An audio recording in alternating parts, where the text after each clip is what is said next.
Paglan Yagalidu Knulhukbin. Greetings, how are you doing? I am Siqaiyuk. Thank you for joining me as I read from 1001 Nights. When it was the 13th night, she said, "It hath reached me, O auspicious king, that the second calendar thus continued his tale to Lydie. But when, O my mistress, I kicked that alcove with a mighty kick, behold, the air darkened and thundered and lightened. The earth trembled and quaked, and the world became invisible. At once the fumes of wine left my head. I cried to her, 'What is the matter?' And she replied, 'The Ifrit is upon us. Did I not warn thee of this? By Allah, thou hast brought ruin upon me. But fly for thy life, and go up by the way that thou camest down.' So I fled up the staircase, but in the excess of my fear, I forgot sandals and hatchet. And when I had mounted 2 steps, I turned to look for them, and lo, I saw the earth cleave asunder, and there arose from it an Ifrit, a monster of hideousness, who said to the damsel, 'What trouble and bother be this wherewith thou disturbed me? What mishap hath betided thee?' 'No mishap hath befallen me,' she answered, 'save that my breast was straitened, and my heart heavy with sadness. So I drank a little wine to broaden it, and to hearten myself. Then I rose to obey a call of nature, but the wine had gotten into my head, and I fell against the alcove.' 'Thou liest like the whore thou art,' shrieked the Ifrit, and he looked around the hall right and left till he caught sight of my axe and sandals, and said to her, 'What be these but the belongings of some mortal who hath been in thy society?' She answered, 'I never set eyes upon them till this moment. They must have been brought by thee hither cleaving to thy garments.' Quoth the Ifrit, 'These words are absurd, thou harlot, thou strumpet.' And he stripped her stark naked, and stretching her upon the floor, bound her hands and feet to 4 stakes, like one crucified, and set about torturing and trying to make her confess. I could not bear to stand listening to her cries and groans, so I climbed the stair on the quake with fear. When I reached the top, I replaced the trapdoor and covered it with earth. Then repented I of what I had done with penitence exceeding, and thought of the lady and her beauty and loveliness, and the tortures she was suffering at the hands of the Ifrit. After her quiet life of 25 years, and how all that had happened to her was for the cause of me, I bethought me of my father and his kingly estate, and how I had become a woodcutter, and how, after my time had been a while serene, the world had again waxed turbid and troubled to me. So I wept bitterly, and repeated this couplet. What time fate's tyranny shall most oppress thee, prepend one day shall joy thee, one distress thee. Then I walked till I reached the home of my friend, the tailor, whom I found most anxiously expecting me. Indeed he was, as the saying goes, on coals of fire for my account. When he saw me, he said, 'All night long my heart hath been heavy, fearing for thee from wild beasts or other mischances. Now praise be to Allah for thy safety.' I thanked him for his friendly solicitude, and retiring to my corner, sat pondering and musing on what had befallen me. And I blamed and chided myself for my meddlesome folly, and my forwardness in kicking the alcove. I was calling myself to account, when behold my friend the tailor came to me and said, 'O youth, in the shop there is an old man, a Persian, who seeketh thee. He hath thy hatchet and thy sandals, which he had taken to the woodcutters, saying, I was going out at what time the muezzin began the call to dawn prayer, when I chanced upon these things, and knew not whose they are. So direct me to their owner. The woodcutters recognized thy hatchet, and directed him to thee. He is sitting in my shop, so fare forth to him, and thank him, and take thine axe and sandals.' When I heard these words, I turned yellow with fear, and felt stunned as by a blow, and, before I could recover myself, lo, the floor of my private room clove asunder, and out of it rose the Persian, who was the Ifrit. He had tortured the lady with exceeding tortures. Nevertheless, she would not confess to him aught. So he took the hatchet and sandals, and said to her, 'As surely as I am Girgis of the seed of Iblis, I will bring thee back the owner of this and these.' Then he went to the woodcutters with the pretense aforesaid, and being directed to me, after waiting a while in the shop till the fact was confirmed, he suddenly snatched me up as a hawk snatches a mouse, and flew high in the air, but presently descended and plunged with me under the earth, I being a swoon the while. and lastly set me down in the subterranean place wherein I had passed that blissful night. And there I saw the lady stripped to the skin, her limbs bound to 4 stakes, and blood welling from her sides. At the sight my eyes ran over with tears, but the Ifrit covered her person, and said, O wanton, is not this man thy lover? She looked upon me, and replied, I wot him not, nor have ever seen him before this hour. Quoth the Ifrit, What? This torture, and yet no confessing? And quoth she, I never saw this man in my born days, and it is not lawful in Allah's sight to tell lies on him. If thou know him not, said the Ifrit to her, take this sword and strike off his head. She bent the sword in hand and came close to me. I signaled to her with my eyebrows, my tears the while flowing down my cheeks. She understood me and made answer, also by signs. How couldst thou bring all this evil upon me? And I rejoined after the same fashion. This is a time for mercy and forgiveness. And the mute tongue of my case spake aloud, saying, Mine eyes were dragomans from my tongue betide, and told full clear of the love I fain would hide. When last we met, and tears in torrents railed, for tongue struck dumb my glances testified. She signed with eye glance while her lips were mute. I signed with fingers, and she kenned that implied. Our eyebrows did all duty twixt us twain, and we, being speechless, love spake loud and plain. Then, O my mistress, the lady threw away the sword, and said, How shall I strike the neck of one I wot not, and who hath done me no evil? Such deed were not lawful in my law. And she held her hand. Said the Ifrit, 'Tis grievous to thee to slay thy lover, and because he hath lain with thee, thou endurest these torments, and obstinately refusest to confess. After this it is clear to me that only like loveth and pitieth like.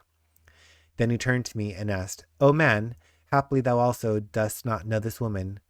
Whereto I answered, And pray who may she be? Assuredly I never saw her till this instant. Then take the sword, said he, and strike off her head, and I will believe that thou wottest her not, and will leave thee free to go, and will not deaf hardly with thee. I replied, That will I do. Taking the sword, went forward sharply, and raised my hand to smite. But she signed to me with her eyebrows, Have I failed thee in aught of love, and is it thus that thou requitest me? I understood, and what her looks implied, and answered her with an eye glance. I will sacrifice my soul for thee. And the tongue of the case wrote in our hearts these lines.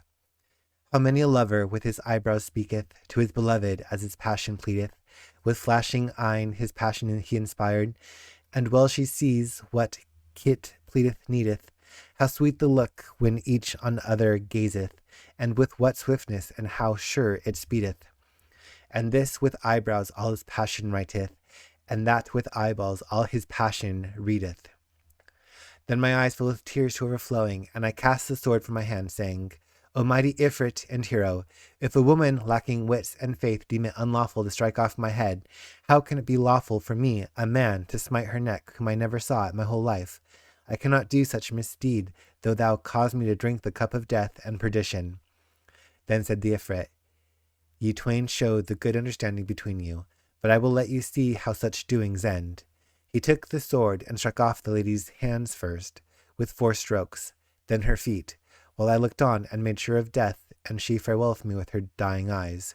So the Ifrit cried at her, Thou whorest and makest me a whittle with thine eyes, and struck her so that her head went flying. Then he turned to me and said, O mortal, we have it in our law that, when the wife committeth adultery, it is lawful for us to slay her.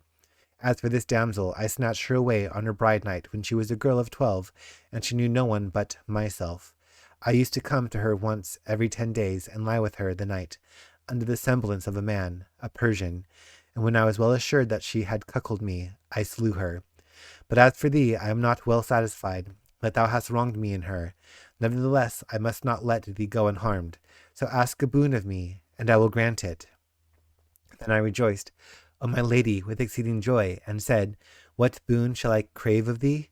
He replied, Ask me this boon, into what shape I shall bewitch thee.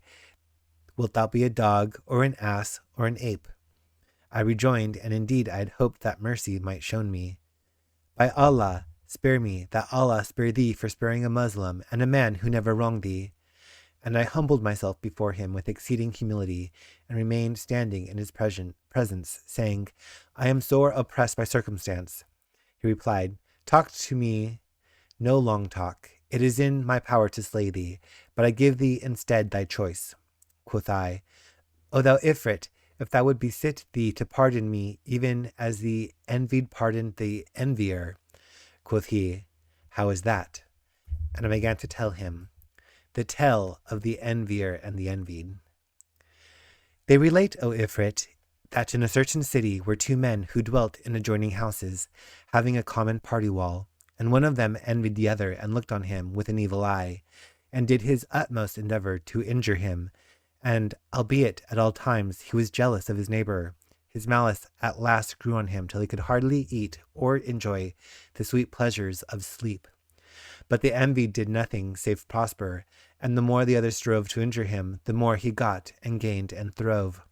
At last the malice of his neighbor and the man's constant endeavor to work him a harm came to his knowledge. So he said, By Allah, God's earth is wide enough for its people. And leaving the neighborhood, he repaired to another city where he bought himself a piece of land, in which was a dried-up draw-well, old and in ruinous condition.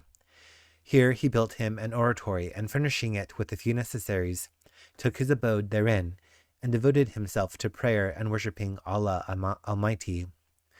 And fakirs and holy mendicants flocked to him from all quarters, and his fame went abroad through the city and the countryside. Presently the news reached his envious neighbor of what good fortune had befallen him, and how the city nobles had become his disciples. So he traveled to the place, and presented himself at the holy man's hermitage, and was met by the Envied with welcome and greetings and all honor. Then quoth the Envier, I have a word to say to thee, and this is the cause of my faring hither, and I wish to give thee a piece of good news, so come with me to thy cell. Thereupon the Envied arose and took the Envier by the hand, and they went to the innermost part of the hermitage. But the Envier said, Bid thy fakirs retire to their cells, for I will not tell thee what I have to say, save in secret, where none may hear us. Accordingly, the Envied said to his fakirs, Retire to your private cells. And when all had done as he bade them, he set out with his visitor, and walked a little way until the twain reached the ruinous old well. As they stood upon the brink, the Envier gave the Envied a push, which tumbled him headlong into it, unseen of any, whereupon he fared forth and went his ways, thinking to have had slayed him. Now this well happened to be haunted by the Jan, who, seeing the case, bore him up and let him down a little by little, till he reached the bottom, when they seated him upon a large stone. Then one of them asked his fellows, What ye, who be this man? And they answered, Nay, this man, continued the speaker, is the Envied hight, who, flying from the Envier, came to dwell in our city, and here founded this holy house. And he hath edified us by his litanies and his lections of the Quran. But the Envier set out and journeyed till he rejoined him, and cunningly contrived to deceive him, and cast him into the well, where we are now. But the fame of this good man hath this very night come to the Sultan of our city, who designeth to visit him on the morrow on account of his daughter. What aileth his daughter? Asked one, and another answered, She is possessed of a spirit, for Maymun, son of Damdam, is madly in love with her. But if this pious man knew the remedy, her cure would be as easy as could be. Hereupon one of them inquired, And what is the medicine? And he replied, The black tomcat, which is with him in the oratory, hath on the end of his tail a white spot, the size of a dirham. Let him pluck 7 white hairs from the spot, then let him fumigate her therewith, and the Madrid will flee from her and not return, though she shall be sane for the rest of her life. All this took place, O Ifrit, within earshot of the Envied, who listened readily. When dawn broke and morn arose in sheen and shone, the fakirs went to seek the Siqaiyuk, and found him climbing up the wall of the well, whereby he was magnified in their eyes. Then, knowing that naught save the black tomcat could supply him with the remedy required, he plucked the 7 tail hairs from the white spot and laid them by him. And hardly had the sun risen ere the Sultan entered the hermitage, with the great lords of his estate, bidding the rest of his retinue to remain standing outside. The Envied gave him a hearty welcome, seating him by his side, asked him, "Shall I tell thee the cause of thy coming?" The king answered, "Yes." He continued, "Thou hast come upon the pretext of a visitation, but it is in thy heart to question me of thy daughter."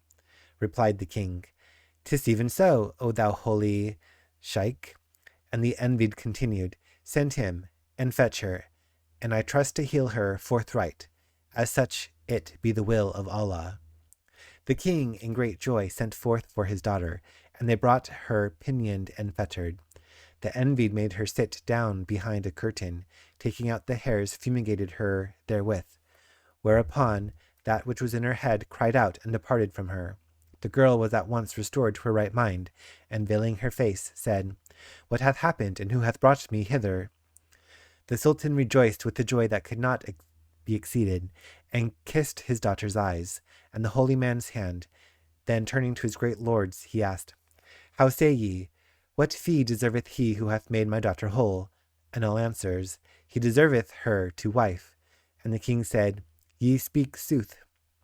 So he married him to her, and the Envied thus became son-in-law to the king. And after a little while the wazir died, and the king said, "Whom can I make minister in his stead?" "Thy son-in-law," replied the courtiers. So the Envied became a wazir, and after a while the sultan also died, and the lieges said, "Whom shall we make king?" And all cried, "The wazir." So the wazir was forthright made sultan, and he became king regent, a true ruler of men.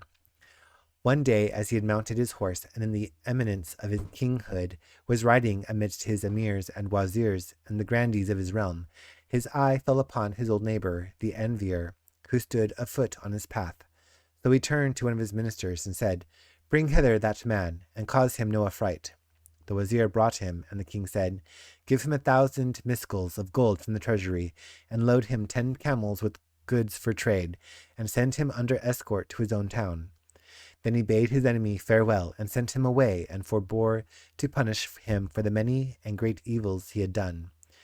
See, O Ifrit, the mercy of the Envied to the Envier, who hath hated him from the beginning, and hath borne him such bitter malice, and never met him without causing him trouble, and had driven him from house and home, and then had journeyed for the sole purpose of taking his life by throwing him into the well. Yet he did not requite his injurious dealings, but forgave him, and was bountiful to him. Then I wept before him, "O my lady," with sore weeping, never was there sorer, and I recited, "Pardon my fault, for 'tis the wise man's wont, all faults to pardon and revenge forego. In sooth all manner faults in me contain, then deign of goodness, mercy, grace to show. Whoso imploreth pardon from one high, should hold his hand from sinners here below." Said the Ifrit, "Lengthen not thy words. As to my slaying thee, fear it not, and as to my pardoning thee, hope it not. But from my bewitching thee, there is no escape." Then he tore me from the ground, which closed under my feet, and flew with me into the firmament, till I saw the earth as a large white cloud or a saucer in the midst of the waters. Presently he set me down on a mountain, and taking a little dust, over which he muttered some magical words, sprinkled me therewith, saying, "Quit that shape, and take thou shape of an ape." And on the instant I became an ape, a tailless baboon, the son of a century. Now when he had left me, and I saw myself in this ugly and hateful shape, I wept for myself, but resigned my soul to the tyranny of time and circumstance, well weeting that fortune is fair and constant to no man. I descended the mountain, and found at the foot a desert plain, long and broad, over which I travelled for the space of a month, till my course brought me to the brink of the briny sea. After standing there a while, I was ware of a ship in the offing, which ran before a fair wind, making for the shore. I hid myself behind a rock on the beach, and waited till the ship drew near. Then I leapt on board. I found her full of merchants and passengers, and one of them cried, "O captain, this ill-omened brute will bring us ill luck." And another said, "Turn this ill-omened beast out from among us." The captain said, "Let us kill it." Another said, "Slay it with the sword." A third, "Drown it." And a fourth, Shoot it with an arrow. But I sprang up and laid a hold of the Raisis' skirt and shed tears which poured down my chops. The captain took pity on me and said, O merchant, this ape hath appealed to me for protection, and I will protect him. Henceforth he is under my charge. So let none do him aught hurt or harm. Otherwise there will be bad blood between us. Then he entreated me kindly, and whatsoever he said I understood, and ministered to his every want, and served him as a servant. Albeit my tongue would not obey my wishes, so that he came to love me. The vessel sailed on, the wind being fair, for the space of 50 days, and at the end of which we cast anchor under the walls of a great city, wherein was a world of people, especially learned men. None could tell their numbers save Allah. No sooner had we arrived than we were visited by certain Mameluke officials from the king of that city, who, after boarding us, greeted the merchants, giving them joy of safe arrival, said, Our king welcometh you, and sendeth you this roll of paper, whereupon each and every one of you must write a line. For ye shall know that the king's minister, a calligrapher of renown, is dead, and the king hath sworn a solemn oath he will make none wazir in his stead who cannot write as well as he could. He then gave us a scroll, which measured 10 cubits long by a breadth of 1, and each of the merchants who knew how to write wrote a line thereon, even to the last of them. After which I stood up, still in the shape of an ape, and snatched the scroll out of their hands. They feared lest I should tear it or throw it overboard, so they tried to stay me and scare me. But I signed to them that I could write, whereat all marveled, saying, We never yet saw an ape write. And the captain cried, Let him write, and if he scribble and scrabble, we will kick him out and kill him. But if he write fair and scholarly, I will adopt him as my son. For surely I never yet saw a more intelligent and more well-mannered monkey than he. Would heaven my real son were his match in morals and manners. I took the reed, and stretching out my paw, dipped it in the ink, and wrote, in the hand used for letters, these 2 couplets. Time hath recorded gifts she gave the great, but none recorded thine, which be far higher. Allah ne'er orphan men by loss of thee, who by the goodness mother, bounty's sire. And I wrote in Rayhani, or the larger letters, elegantly curved, Thou hast a reed of red to every land, whose driving causeth all the world to thrive.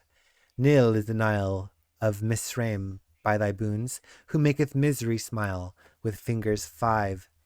Then I wrote in the Sul's character, There be no writer who far from death shall flee, but what his hand hath writ men shall repeat.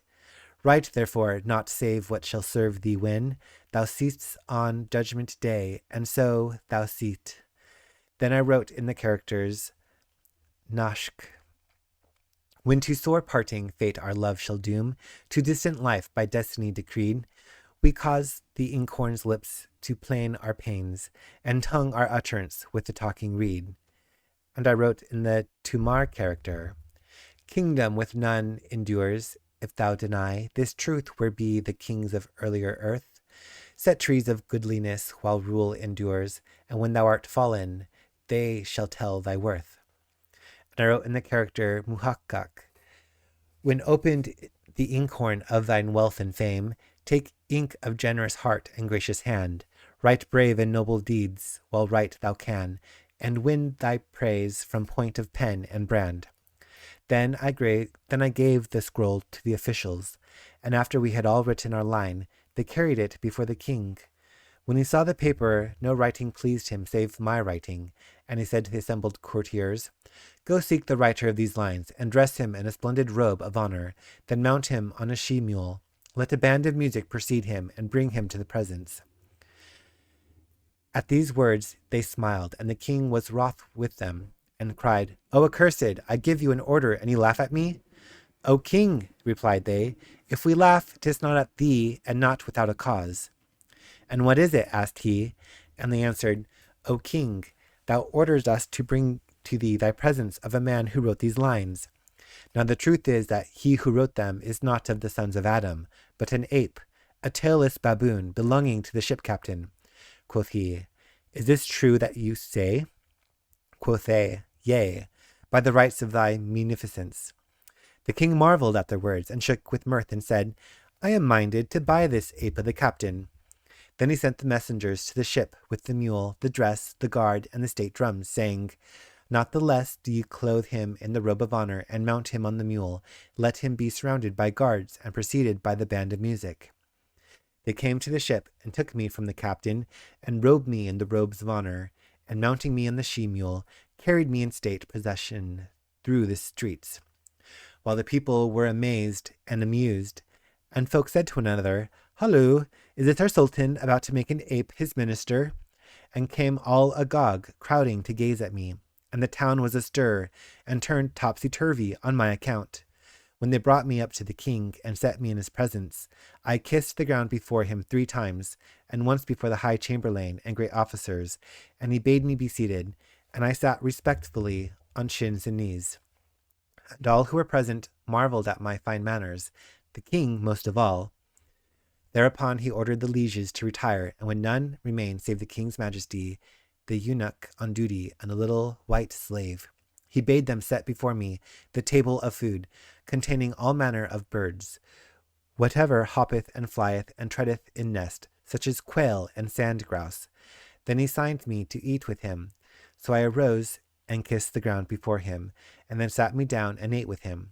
And when the table was removed, I washed my hands in 7 waters, and took the reed case, and wrote, instead of speaking, these couplets. Wail for the little partridges, on porringer and plate, cry for the ruin of the fries and stews well marinate. Keen as I keen for loved, lost daughters of the cotta grouse, an omelette round and fair embrowned fowl agglomerate. O fire in heart of me for fish, these dew poisons I saw, bedded on new-made scones, and cake in piles to laminate. For thee, O vermicelli, ashes my very maw, I hold. Without thee every taste and joy are clean annihilate. Those eggs have rolled their yellow eyes in torturing pains of fire, ere served with hash and fritters hot, that delicate cat. Praise be Allah for his baked and roast and how good! This pulse, these potterbs steeped with oil, with esil combinate. When hunger sated was, I elbowed propped, fell back upon meat pudding whereon gleamed the bangles that my wits amate. Then woke I sleeping appetite to eat as though in sport, sweets from brocaded trays and kickshaws most elaborate. Be patient, soul of me, time is haughty and jealous white. Today he seems dark lowering, and tomorrow fair to sight. Then I arose and seated myself at a respectful distance while the king read what I had written, and marveled, exclaiming, Oh, the miracle, that an ape should be gifted with this graceful style and this power of penmanship. By Allah, 'tis wonder of wonders. Presently they set before the king the choice wines in flagons of glass, and he drank, till he then passed the cup to me, and I kissed the ground and drank and wrote on it. With fire they boiled me to lose my tongue, and pain and patient gave for fellowship. Hence it comes, it hands of men upbear me high, and honey dew from lips of maid I sip, and these also. Morn saith to-night, withdraw and let me shine, so drain we draughts that dull all pain and pine. I doubt so fine the glass, the wine so clear, if 'tis the wine in glass, or glass in wine. The king read my verse and said with a sigh, Were these gifts in a man, he would excel all the folk of his time and age. Then he called for the chessboard and said, Say, wilt thou play with me? And I signed with my head, Yes. Then I came forward and ordered the pieces and played with him 2 games, both of which I won. He was speechless with surprise. So I took the pen case, and drawing forth the reed, wrote on the board these 2 couplets. 2 hosts fair fighting through the livelong day, nor is their battling ever finished, until when darkness girdeth them about, the twain go sleeping in a single bed. The king read these lines with wonder and delight, and said to his eunuch, Go, Mukbil, go to thy mistress, Sit al-Husn, and say to her, Come, speak the king who biddeth thee hither to take thy solace in seeing this right wondrous ape. So the eunuch went out, and presently returned with the lady, who, when she saw me, veiled her face, and said, O my father, hast thou lost all sense of honor? How cometh it that thou art pleased to send for me to show me to strange men? O Sitt al-Husn, said he, no man is here save this little foot-page, and the eunuch who reared thee, and I, thy father. From whom, then, dost thou veil thy face? She answered, This whom thou deemest an ape is a young man, a clever and polite, a wise and learned, and the son of a king. But he is ensorcelled, and the Ifrit Jirjaris, who is of the seed of Iblis, cast a spell upon him, after putting to death his own wife, the daughter of the king Iftmus, lord of the Isles of Ubnus. The king marvelled at his daughter's words, and turning to me said, Is this true that she saith of thee? And I signed by a nod of my head the answer, Yea, verily, and wept sore. Then he asked his daughter, Whence knowest thou he is ensorcelled? And she answered, O my dear papa, there's with me in my childhood an old woman, a wily one, and a wise, and a witch to boot, and she taught me the theory of magic and its practice, and I took notes in writing, and therein waxed perfect, and have committed to memory 170 chapters of ergomantic formulas, by the least of which I could transport the stones of thy city behind the mountain Kaf and the circumambient main, or make of its site an abyss in the sea and its people's fishes swimming in the midst of it. O my daughter, said her father, I conjure thee, by my life, disenchant this young man, that I may make him my wazir and marry thee to him, for indeed he is an ingenious youth and deeply learned. With joy and goodly gree, she replied, and hending in hand an iron knife whereupon was inscribed the name of Allah in Hebrew characters, she described a wide circle, and Shahrazad perceived the dawn of day, and ceased saying her permitted say. Thank you for following along as I read the chapter. Please leave a like and subscribe, and I'll see you in the next chapter. Bye.